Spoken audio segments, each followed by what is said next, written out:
Okay, guys. So, welcome back to the Ojiako podcast, to another episode of the Ojiako podcast or show, whichever one suits you. So, I'll get right into it. UFC Vegas 17, the UFC fight night, where the main event was Stephen Thompson versus Geof Neal, and I'll go straight into it. And I'll say for the first fight of Stephen Thompson and Geof Neal, I'll say, I'm not sure how he earned his nickname. But I think if I'm right in saying what I'm saying, I think I can see why they call Stephen Thompson Wonder Boy, because the guy can move. He can really, doesn't get tired at all. And the whole fight was just always moving, slipping sideways, dodging strikes here and there. Of course, he did get hit a few times, but he did manage to, as Marco Bisping, one of the commentators of the fight, said, one of the things about fighting in a professional fighting is that you need to hit without getting hit, and that is what Stephen Thompson is doing. So congratulations to Stephen Thompson. He won that round. I've never seen Stephen Thompson fight before, but I was really impressed with what I saw. He can really move, and he avoided a lot of shots that were being fired at him. He's really a very agile guy, very swift, and he dished out some serious jabs. Now, of course, in the fight, Geof Neal was constantly making some good attempts to get near enough and launch an attack. But Wonder Boy, as they call him, should I call him Wonder Boy? Or should I just stick to Stephen Thompson? No, Wonder Boy, because that's what most people in the mixed martial arts know him by, the nickname. He always managed to step out of the way, step out the line of danger. So you have to excuse me for watching this on YouTube. I managed to watch all 12 fights. Some I couldn't get the highlights from, because the night that the event took place, I had to work. So really, I'm making this podcast, this show, but just based off the highlights, and I watched it as many times as I could to just understand, how each fight took place, how each fighter performed. So so halfway through the first round, Thompson executed a spinning leg kick to Neal and exposed Neal's midsection. And I think one of the things I noticed in the fight there about Geof Neal, and this was highlighted by other podcasters as well, is that he had this habit of always defending his face with his hands. I've always been told you do this just to guard your face, and that's understandable. But whilst you're doing that, the upper part of your body and the lower part of your body, of course, is left exposed. And some other podcasters were saying, whilst he's guarding his face, hit him in his body, where hits him and the lower part of his body that's exposed. You can go for his head, but still there's other areas exposed we can get points from if you jab him there. So there's not much else I'll say about that fight. But as I've been told before in the past by my good friend Charlie, who is very well experienced and well vested in the combat sporting world, especially mixed martial arts and boxing, and I need to watch a lot more fights just to understand exactly what is going on and how each fighter performs, because each fighter has a unique way of how they perform in the octagon, and a different way of how they perform their takedowns, their clinches, their kicks, their jabs, their strikes, and their stand up, all those sort of things. So for me, it's still very much a learning process.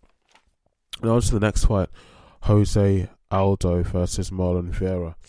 Now this fight started basically with the two guys pacing around the octagon, and I have to say that again, I'm still very much a novice in the sport.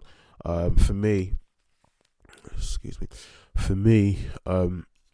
when I'm watching a fight and I'm watching two fighters, the start of the fight just pacing, or kind of almost like dancing around in the octagon there, just each one is looking for the best opportunity to pounce and strike, to launch an attack. It kind of gets boring, and I think to myself, somebody do something. Before I fall asleep, that is that sort of thing. But basically they were pacing, and then suddenly Aldo what was it? Yeah, Marlon Vieira got Aldo in a hard clinch, but Aldo did manage to break free of it, and he did get some. No, sorry, my mistake. Vieira got Aldo into a clinch, and it does look like it was a hard clinch as Aldo was struggling to break free of that clinch, and even so, he did get some good jabs in. Now, towards the end of the first round, both guys were dishing out brutal kicks, and during that short break that followed the first round, the corners basically told each fighter, do not give the opponent any room. Getting closer, close that gap, and just let the motherfucker have it, as I put down here in the notes, because that's more or less what what they were saying. Now, round two, they really got into it much quicker than they did at the beginning of round one. So Vieira did manage to protect and defend himself a lot better from Aldo's strikes, but Aldo did manage to get a good, clean, big uppercut on Vieira. Now, Vieira did manage to get Aldo in another clinch, and it looks like from my standpoint, from what I could see, because again these were highlights. I apologize for that. I really should have watched the actual fight. It looked like Vieira was trying to trip Aldo, so to get him off his feet, so just get him to a proper clean takedown on the canvas. So he was dishing out knees and stomps, and Aldo managed to break out of the clinch in a fairly short space of time, much quicker than he did before in the previous clinch in the previous round, the first round. So Vieira was still trying to get Aldo in the takedown, but it was Aldo this time wasn't making it easy at all, and that was in the third clinch. Now, by the third round, both fighters really didn't waste any time by exchanging strikes, and Aldo got Vieira into what's called, I hope I'm right when I say this, a body lock, or was it a triangle? I could go back and replay the fight, but I still wouldn't be so 100% on what the terminology is on that particular move. But I mean, I'm assuming it would have been a body lock. If I'm incorrect, you're watching this on YouTube, please let me know in the comment section below. But by this point, Vieira did bend forward, because now Aldo was on his back, and Vieira was trying to shake Aldo off. Now Aldo now managed to get Vieira in a triangle, but still was firmly on his. God, oh shit! Did I make it? Yeah. Sorry, guys. This really is what makes the difference in watching the highlight and actually watching the real fight. I think at this point, what happened is that Aldo now managed to get Vieira in a triangle, but I think he still remained firmly on Vieira's back, where Vieira is. When Vieira actually managed to get back up onto his feet.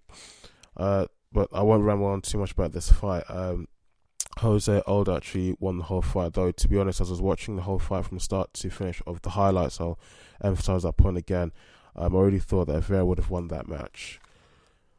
Okay, so in the next fight, which was Marco Pereira versus Chaos Williams, which is the welterweight division.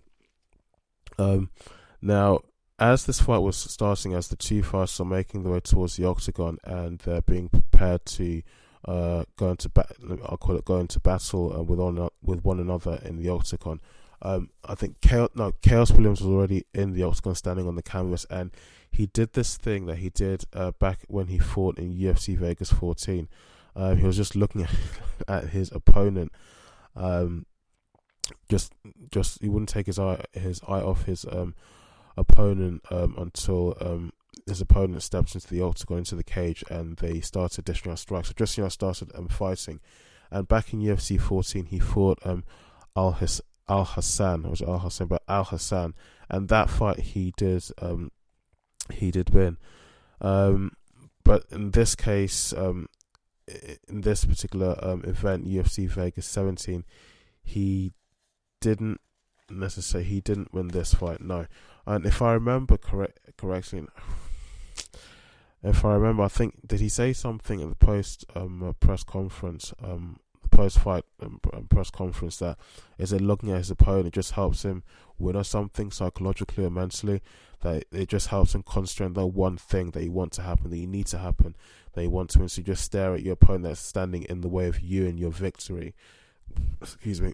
You and your victory and being champion, or just winning and coming out as the successor in this competition you're about to do. But no, I mean, to cut the story short, Michael was it Michel Pereira won that fight. Michel. I'm not sure if it's Michel or Michael. I'm gonna go by Michelle. If I'm incorrect, again, if you're watching this on YouTube, please leave a comment in the comment section below. Thanks, guys. Next up was Rob Font versus Marlon Moraes, the bantamweight division.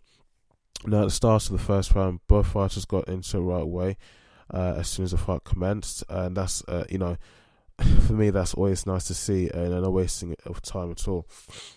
Moraes issued the first takedown, but whilst he had Font on the ground, Font was keeping close as Moraes was trying to dish out some serious strikes. Now Moraes then got Font's neck in a neck lock, but Font managed to get out of it and was back on his feet. His opponent grabbed hold of him again and put him in another takedown, and Font managed to get back on his feet quickly after breaking it out of the takedown.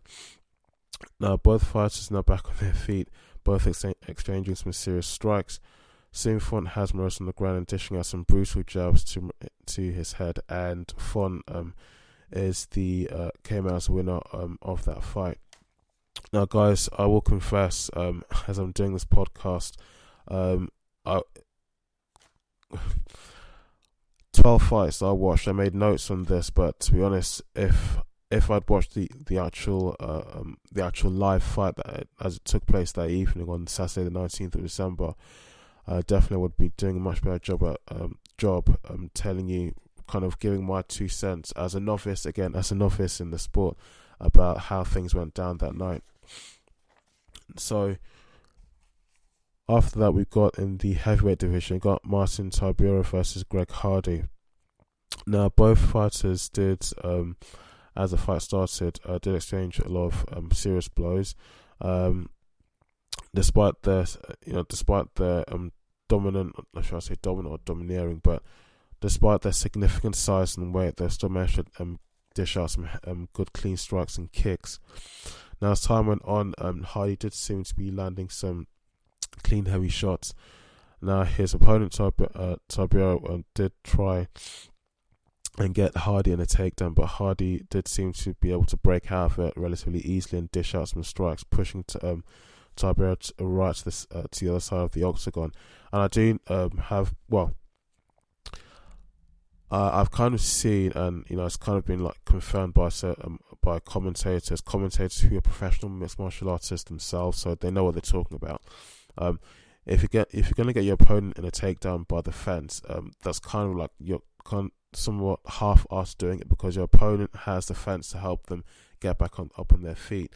But if you do the takedown, say in the middle of the octagon, then that's like a clean takedown, because now your opponent, well, both of you, but especially your opponent that you've taken down, has to use their jiu-jitsu skills to kind of grapple and wrestle out of that takedown and get back up on their feet.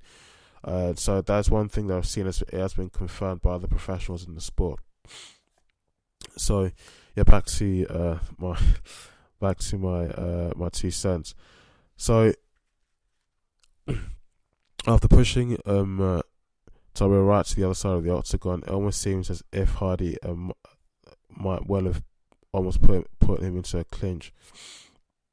Now by the start of the second round, Tybura did look slightly worn out and tired, but Hardy did still seem very sharp and fast and agile. Now Tybura also did, Tybura did look like he was now sporting a cut on his face. Trying to make sense of my own notes here. That's not good. It's not good for my listeners, for my viewers, or for my subscribers. So, yeah, I mean, I'm not gonna ramble too much about this fight.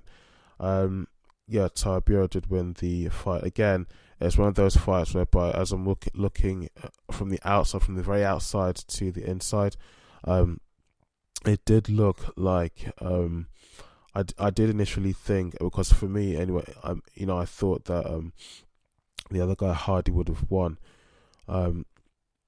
because he did appear a lot faster and a lot sharper during the fight.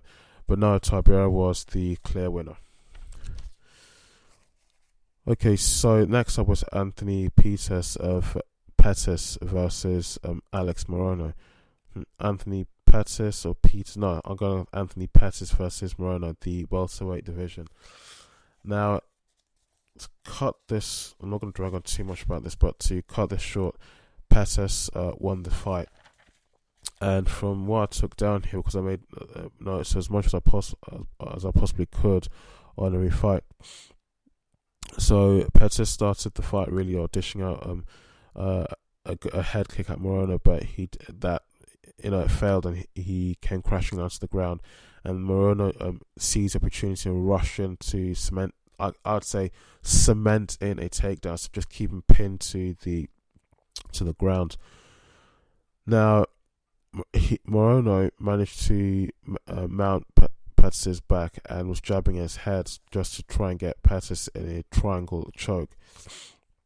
Pettis did manage to break out of that, and after a spinning kick from Pettis, Morono rushed in again to get Pettis in a clinch and gradually get him on the ground in another takedown.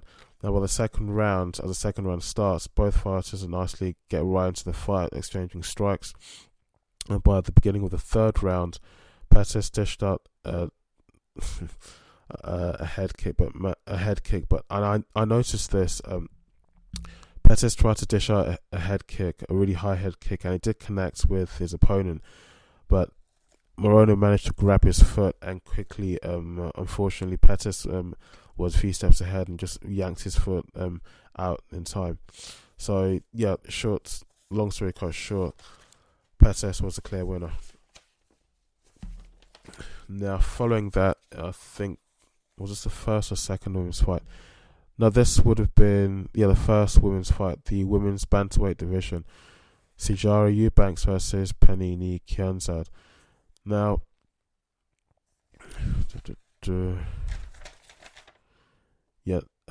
Kianzad was the winner. In this fight, I made quite a few points, but I paid quite a close attention to this fight.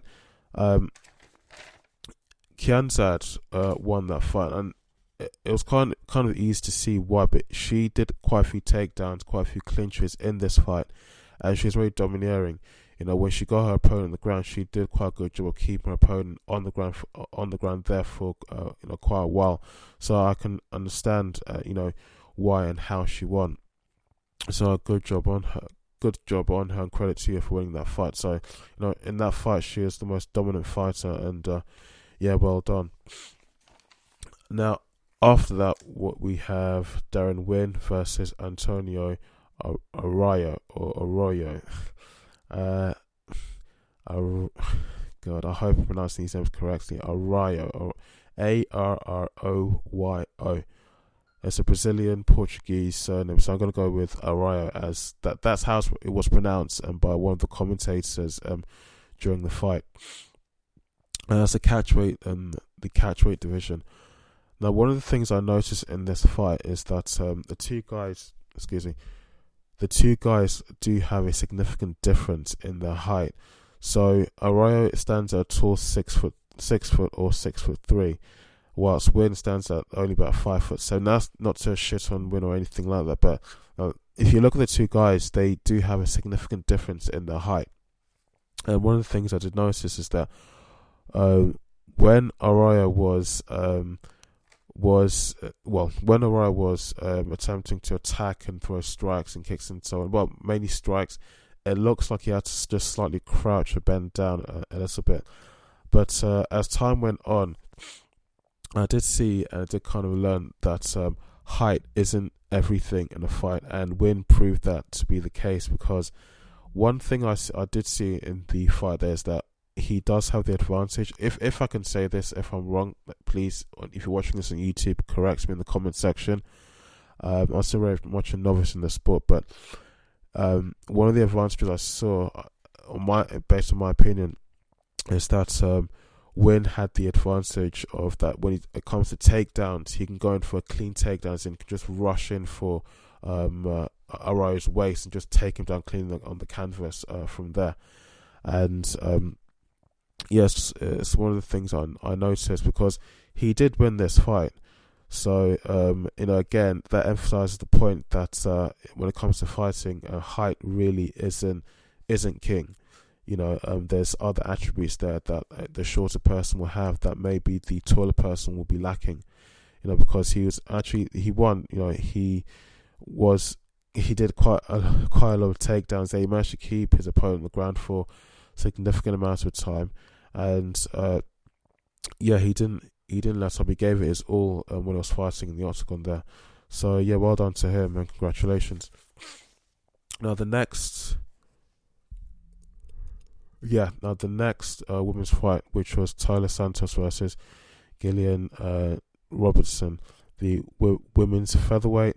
And as DC Chromia nicely and jokingly put in the commentary there, you won't need telling twice that Gillian Robertson was the fighter in the red. She was wearing red shorts, and she had also dyed her hair, her braided hair, a matching red also. So now Santos, she won that fight. At the beginning of the fight, both ladies got right into it at the beginning of the fight. Santos had Robertson in a takedown, and whenever Robertson tried to get back on her feet, Santos did a good job of just keeping on the ground, just suddenly grabbing her down, and a really good job, because her opponent Robinson was just consistently elbowing her in the head. So that was a really good job by her. Up next, okay, now up next here I have two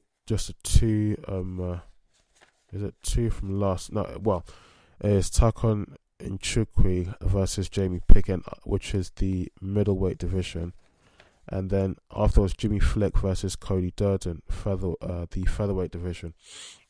Now for Nchukwi versus Jamie Pickett, Nchukwi, I hope I'm pronouncing that correctly. Again, guys, please, if I'm not pronouncing it correctly, please do leave a correction in the comment section down below if you're watching this on YouTube. Nchukwi did win this fight, but I just could not find anywhere that could give me a proper highlight of what the fight was like, how each fighter performed in the fight, just to get a good taste, and just to see how. Okay, fine, Nchukwi won, but I want to. Of course, many people would like to know how you won. Just for me, that adds to the experience, And it's one of the things I hate about missing events like this, because when you go online on YouTube, of course, the UFC and many other fighting organizations, they can withhold a lot of the footage from social media platforms. I mean, I should know. I've tried to upload some clips of certain UFC events from the past, and when you upload it to Instagram or YouTube, the algorithms will immediately just block anyone from seeing what you've uploaded, because the UFC own the rights to the content that you're trying to upload. Of course, it was their event, their show, their work. It was at their own venue, so they have the right to do that. And the same goes for Jimmy Flick versus Cody Durden. One thing I do know about this fight that I did, some information that I did manage to gather, was that Flick did win by submission from his opponent, and that was because he performed a flying triangle. What it looks like was that basically he jumped on his opponent and just managed to interlink or lock his legs in a triangle shape, and just bring his opponent down to the canvas floor, and he won. Now, final fight, it was Christos Giagos versus Carlton Minus, the catchweight division. Now, Giagos did win this fight, and one of the things that in this fight that I think I noticed, and it was something that the commentators noticed a lot, especially Michael Bisping. Was it Michael Bisping? Was it DC Cormier that said this? But no, it was Michael Bisping. He suggested that Manes should really work on his takedown defenses. That Giagos has mounted Manes' back in almost every takedown, and so that really, of course, isn't good, because once the opponent's on your back, of course, they have the advantage of, even though you get back on your feet, their weight, of course, can bring you back into a takedown or maybe into a clinch. But when your opponent is on your back, they do have, in that situation, even as a novice, they do have much more of an advantage in that particular situation. Alright, guys, so I've come to the end of giving my 2 cents about the fights that took place on the past weekend at UFC Vegas 17. I hope you enjoyed my 2 cents. Again, I'm still learning about the sport, which is why many times I do sound like an idiot. That I do sound like an idiot that doesn't know what he's talking about, that doesn't know anything about this sport. But I'm still learning all the time, so please forgive me if there's anything that I said wrong or misquoted. If there's anything that I do sound very off point about, please do leave. If you're watching this on YouTube, please do leave a correction comment in the comment section below. But I just want to end this podcast on a question about Jake Paul, and this guy has caused a bit of a ruckus, a really unnecessary, as in stir within the mixed martial arts, not mixed martial arts entirely alone, but the combat sports world, because it contains mixed martial arts and other sports such as boxing. But this guy has called out many people, has even offended a lot of people. The latest one I saw was Ben Askren, who has actually accepted his offer to fight him at some time in the early stages of 2021 next year. Ben Askren, Michael Bisping, who else? Who was it? Yes, he had this sort of silly confrontation. Was it Michael Danis when he was doing like a food truck series show with another mixed martial artist fighter, Brendan Shaw, whereby he drove by in a truck with his friends and threw some toilet paper at Danis when he was just standing and doing a show with Brendan Shaw. And Jake Paul, as soon as Danis was going to react, the most he could do was throw the toilet paper back at Jake Paul. Jake Paul, just the truck carrying Jake Paul, just drove off. Even Joe Rogan came out and saying in one of his most recent shows is that Jake Paul is very lucky that he escaped like he did. That if he had gone off that truck, if he had gone off the truck, or if Danis had an opportunity to just grab hold of Jake Paul, then the consequences for Jake Paul would have been extremely severe, because according to Joe Rogan, Danis is a world-class mixed martial arts fighter. So Jake Paul could have suffered some broken bones, concussions. He could have suffered some really life-changing injuries. So basically my question is, and this is something that Charlie is kind of, because I've asked for Charlie's opinion on this, that the only reason, and he has said, the only reason why Jake Paul is doing all these things and talking like he's talking is because he wants a big money fight. I mean, the big call out he made out recently was to Conor McGregor, whereby he disrespected Conor McGregor's wife. He disrespected Conor McGregor by saying, well, you're probably just beating up old men in pubs who don't like your whiskey. And he challenged Conor McGregor to a $50 million fight. So Charlie, my friend who I talked to about mixed martial arts a lot, he says he's just looking for a big money fight, and it's something that people really shouldn't pay any attention to. The media shouldn't pay any attention to. If any fight does happen, it'll just be an exhibition fight, because Jake Paul isn't really regarded as a professional mixed martial arts fighter, and his behavior is just disrespecting the sport in the combat sporting community, in the combat sports world. So my question is to you guys, is what do you think of Jake Paul? And do you think it's something, all this talking and all this running of his mouth, do you think it's something that should be shut down, or do you think that this is something that should be encouraged to also encourage other people from other what should I call it? Let's say communities, say like the social media community, the YouTuber community, should it be encouraged to also encourage people in that community to also branch over to mixed martial arts? So that's just a question I want to put out there, guys, because I do see it and I do hear the things that he says, and it's quite it's annoying because for me personally, I regard him as a YouTube clown. I mean, I'm not hating on him, but I mean, he's gotten famous for doing stupid things on, just making a video of him doing something stupid like a prank or something like that, and then puts it online, and then people just watch it for entertainment, and they actually subscribe to this person, to his content, they follow him, and God, how do I word this? It's I mean, that's what he's famous for. I mean, if he goes into mixed martial arts, I don't think he is going to be taken so seriously. I mean, yeah, it's good to be a funny person. It's good to be a funny man, I suppose. If you were a funny person, when it comes to a situation or an occasion whereby you want people to take you seriously, I think you're going to suffer. You're going to really struggle and suffer trying to do so. So, guys, I'll end this podcast here. I'll end this show here. If you manage to watch or listen right up to this stage of the show, please, if you're watching YouTube, don't forget to leave a like, and if you do like my content, don't forget to subscribe. You can find me on Instagram. My name's Ojiako1. You can also find me on Facebook and Twitter and Parler. My name's Ojiako. And also my podcast is available on Spotify, Soundcloud, Podbean, Google Podcasts, and I'm still trying to get it also available on other platforms such as iTunes, and on iTunes, but for some reason Apple love to include lots of encryption in whatever they do, so that is taking some time, but I know I'll get that sorted soon. So guys, thanks.